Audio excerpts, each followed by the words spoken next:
Est-ce que tu préfères ne pas aborder les sujets qui fâchent, les sujets type politique, etc.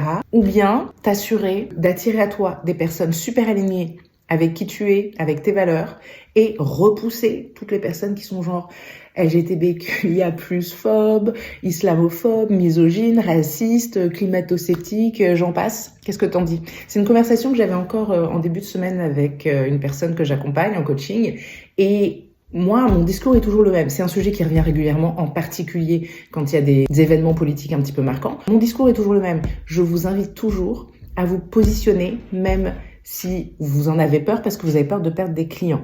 Positionnez-vous politiquement parce que, et d'une, de toute façon, ne pas se positionner sur certains sujets à un moment donné, c'est se positionner quand même.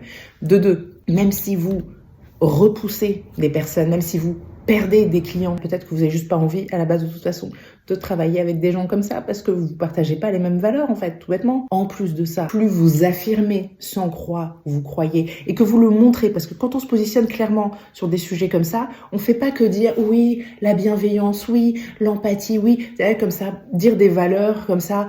Quand on se positionne clairement, on montre que les valeurs là qu'on met et qu'on essaie d'infuser un petit peu partout ou qu'on écrit noir sur blanc sur son site, c'est vrai, on le vit, c'est vrai. Donc, on attire à soi des personnes qui sont vraiment alignées et ça permet aux personnes concernées aussi de savoir qu'elles sont safe en travaillant avec vous.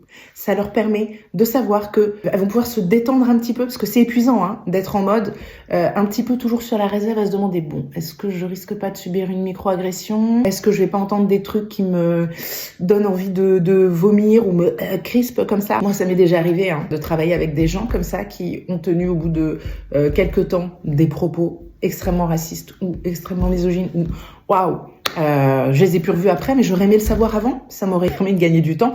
Et pour vous aussi, c'est bon parce que imaginez, vous travaillez avec quelqu'un, vous avez l'air de bien vous entendre, etc. Et puis à un moment donné, bam, il lâche une bombe. Pire encore, j'ai envie de dire, vous vous rendez compte que selon le type de métier que vous faites, vous contribuez directement ou indirectement à propager des idées nauséabondes.